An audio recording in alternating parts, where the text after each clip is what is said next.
All of you. Today I will take up a lecture on bryophytes. Bryophytes, as we know, is a small group of plants including about 850 genera and nearly only 24,000 species. अगर evolution के हिसाब से बात करें तो bryophyte stands in between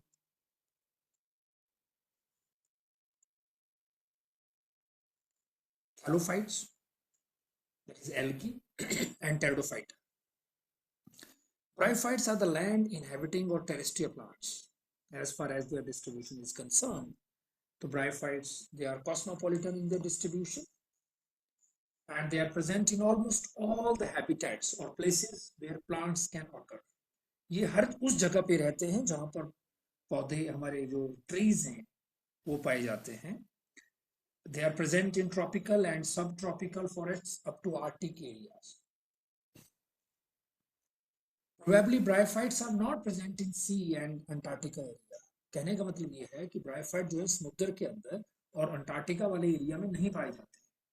almost 18,000 से 20,000 feet की ऊंचाई तक ब्रायोफाइट्स मिले हैं और एक इकलौता ब्रायोफाइट है जो 19,800 फीट के ऊपर प्रेजेंट है and that height is above the sea level और उनका नाम है एंगोस्ट्रोमिया जुलेसिया. Basically all the bryophytes are terrestrial plants, but a few are aquatic also. We have got some aquatic species like Rixia flutens, and there is a one species of Rhiella. Rhiella species is the only member where it complete its life cycle fully underwater.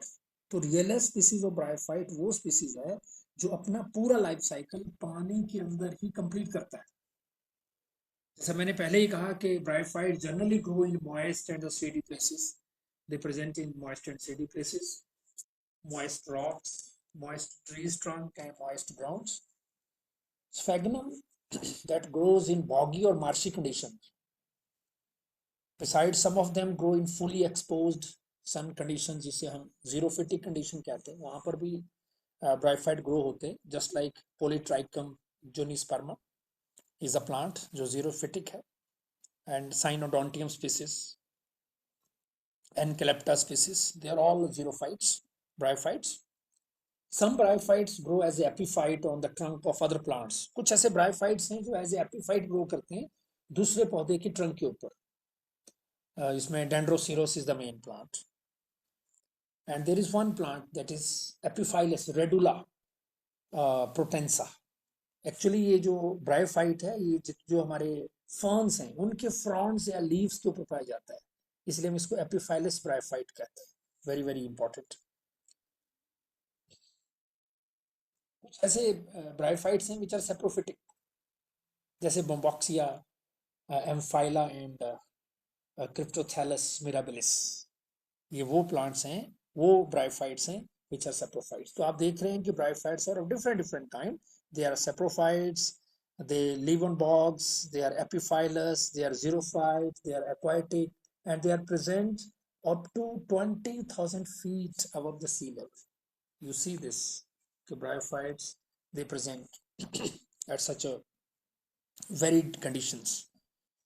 जहां तक cell की बात है तो all cells of bryophytes they are eukaryotic cell है, and definitely all the bryophytes are photosynthetic. They are autotrophs and reserve food material is starch, and definitely they grow by some special type of cells.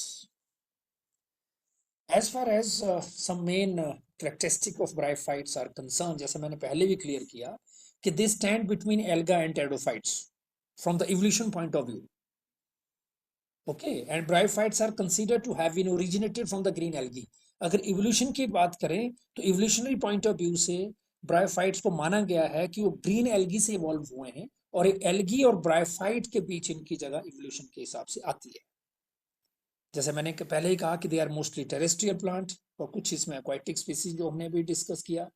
One thing is very important that water is necessary for the act of fertilisation. That is very important. Water सबसे important है fertilisation के लिए.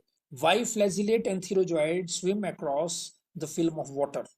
इसमें जो male gamete है जो बाइफ्लैजिलेट एंथीरोजॉइड्स हैं वो उस जो थिन फिल्म ऑफ वाटर है उसमें वो स्विम करता है और फर्टिलाइजेशन के लिए फीमेल गैमेट के पास जाता है. जहां तक मेन प्लांट बॉडी की बात है तो it is a gametophyte, gametophytic plant body main होती है जिसमें हैप्लॉइड नंबर ऑफ क्रोमोसोम्स होते हैं and which is independent, and that plant body may be thallose, मतलब there is no differentiation between root, stem and leaves. Root stem और leaf तो इसमें होते नहीं, उसमें कोई डिफ्रेंसिएशन नहीं है, और वो फोलियोस टाइप भी हो सकती है। तो दो तरह की गैमेटोफिटिक बॉडी है, either in the form of thallose और in the form of foliose they are present. Two roots are not present in bryophytes, already discussed.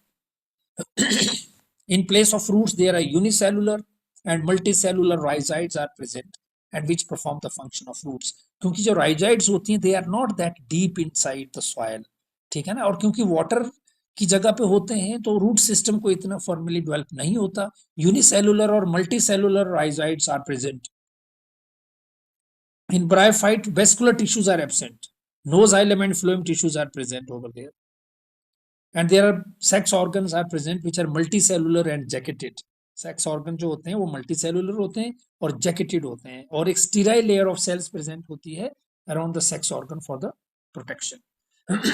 यहाँ डायग्राम देख सकते हैं, एक तरफ एंथ्रीडियम है, दूसरी तरफ आर्किगोनियम है। एंथ्रीडियम के बाहर जो ultimately there is one jacket layer outside the androcyte mother cells. Male sex organ को हम एंथ्रीडियम बोलते हैं, जो समवट एक राउंडेड स्ट्रक्चर होता है और एक उसमें सिंगल लेयर्ड स्टीराइल जैकेट होती है, ठीक है ना। इनसाइड द जैकेट, जैकेट के अंदर there are mass of androcyte mother cells, और हर एक एंड्रोसाइट मदर सेल डिवाइड करता है diagonally to give rise to two androcytes. एक साथ दो एंड्रोसाइट्स बनते हैं, और हर एक एंड्रोसाइट जो है give rise to single coiled and biflagellate male gamete और स्पर्मेटोजॉइड और फिर एंथीरोजॉइड।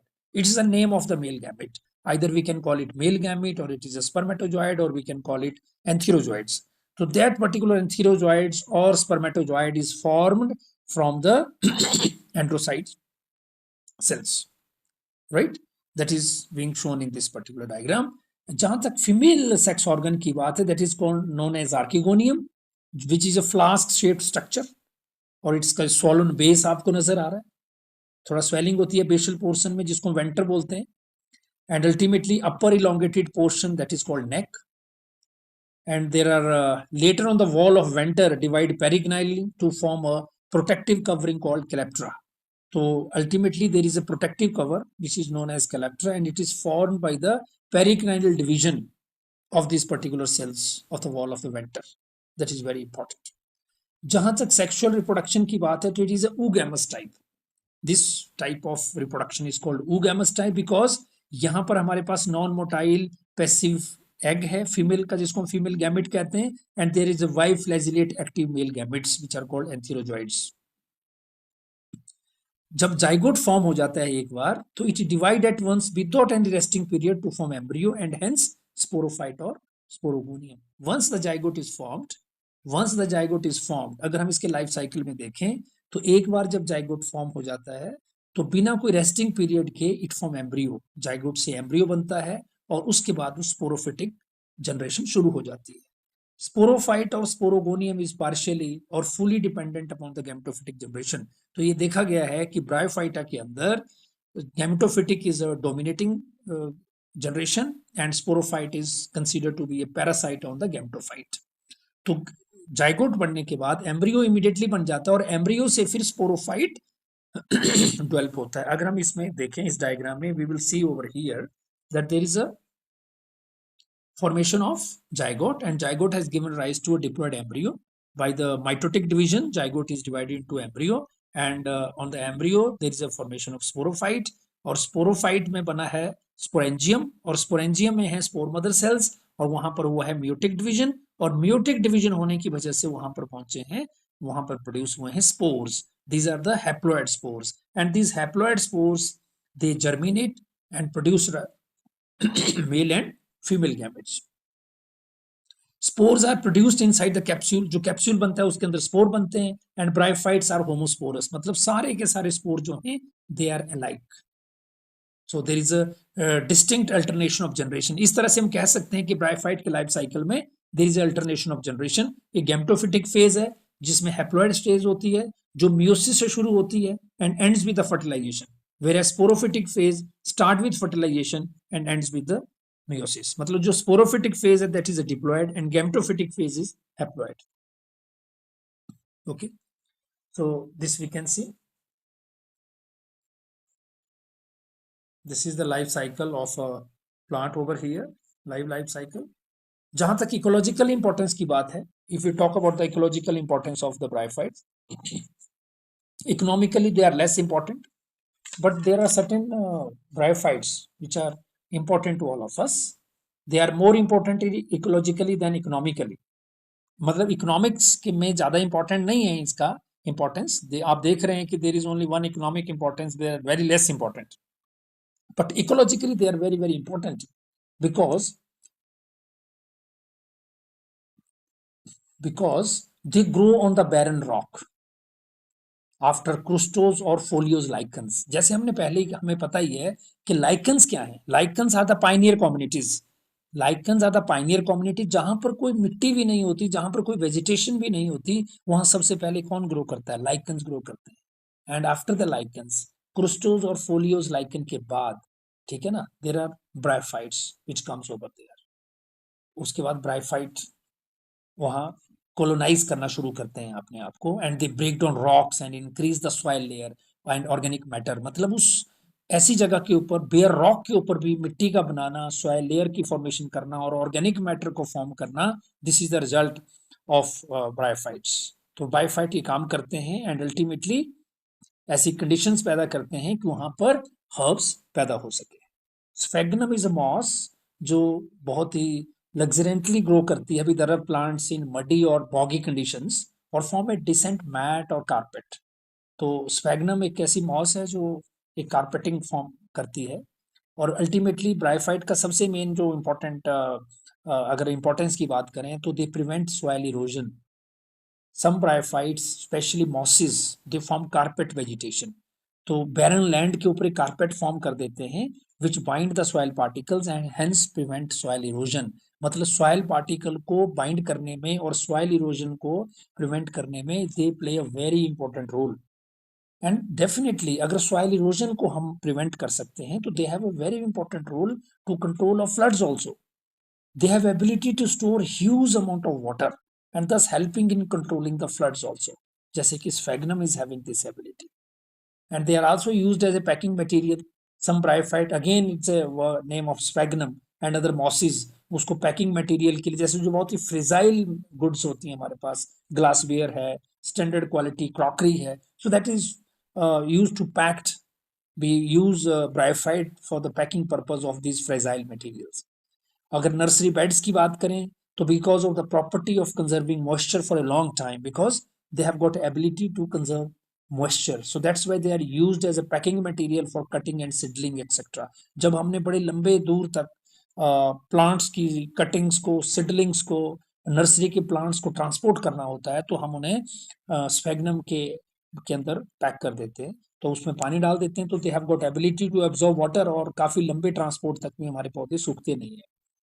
ठीक है. और जो प्रिपरेशन ऑफ मॉस्टिक्स भी हम बनाते हैं सपोर्ट देने के लिए ऐसे प्लांट्स को जिनको पानी की पूरे लेंथ पे जरूरत होती है, तो वो एक मॉस्टिक बना देते हैं, गमले में लगा देते हैं और उसमें पानी डाल देते हैं और पूरा 1-1.5 लीटर पानी आराम से एब्जॉर्ब कर लेती है और stick, and it keeps the environment moist. ज्यादातर इन स्टिक्स का हम इस्तेमाल करते हैं इंडोर प्लांट्स के लिए, जिन प्लांट्स को बहुत ज्यादा जरूरत है, और ऐसी जगह के लिए जहाँ ड्राई एयर है या गर्मी बहुत ज्यादा हो रही है, otherwise plant will dried up, so we can use this मॉस्टिक्स for the survival of this particular plants. Sphagnum, they also maintain acidity, so the fields where it is present are suitable for the growth of acid-loving plants. They maintain the acidity of the soil. तो acid-loving plants के growth के लिए बहुत अच्छा atmosphere माहौल ये बनाते हैं. Antiseptic absorbent भी इनको कहा जाता है. Instead of bandages, we can use this bryophyte or sphagnum we can say. तो antiseptic absorbent bandages का भी काम करते हैं ये. और as a fuel partially decomposed sphagnum moss accumulates to form compressed mass called peat. ये compressed mass बनाता है जिसको peat बोलते हैं, और which after drying करने के बाद, सुखाने के बाद, that can be used as a coal. The most economically important bryophyte इस तरह से हम देखते हैं कि that is a sphagnum. Sphagnum is considered to be the most economically important bryophyte. तो मैंने पहले ये कहा कि इकोनॉमिकली तो ज़्यादा इसके हमारे पास यूजेस नहीं हैं, लेकिन ecologically bryophytes are very very very important to all of us, right? This, so I have covered all this, so they can be used in these particular things. And I have got this picture of these particular different type of bryophytes belonging to different classes. Like first one is the Hepaticopsida member, that is the liverworts. Second is hornworts, Anthopsida member, Anthoceros, and third one is Bryopsida, that is the Mosses member. तो आप इस lecture को एक बार देख सकते हैं, सुन लीजिए, और if you like this lecture तो kindly like, share and subscribe my channel. Thank you very much.